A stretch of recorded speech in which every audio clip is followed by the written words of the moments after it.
नमस्कार. तर आज आपण बनवणार आहोत मसाला मॅगी. तर सुरू करूया. पहिल्यांदा 3 टेबलस्पून तेल घ्या. ते गरम झालं की त्याच्यामध्ये एक बारीक चिरलेला कांदा टाका. तो व्यवस्थित लालसर भाजून घ्या. मग 8 ते 10 मक्याचे दाणे टाका. व्यवस्थित मिक्स करा. अर्धा चिरलेला टोमॅटो आणि अर्धा चिरलेला गाजर व्यवस्थित मिक्स करा. चिमूटभर लाल मिर्च आणि हळद टाका. त्यानंतर तुमचं मॅगीचं पाकिट उघडा आणि त्या पाकिटामधला जो मसाल्याचा पॅकेट आहे तो ॲड करा.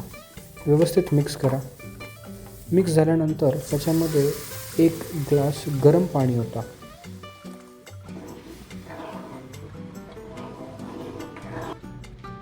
आता जी मॅगी फोडली होती ती त्याच्यामध्ये टाकून द्या. थोडीशी कोथिंबीर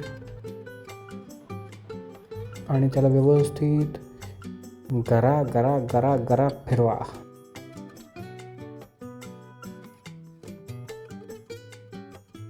मीडियम फ्लेमवरती 2 ते 3 मिनटं ताट लावून झाकून ठेवा. आता आपली मॅगी झालेली आहे तयार. मस्त बाउलमध्ये सर्व करून वाढा.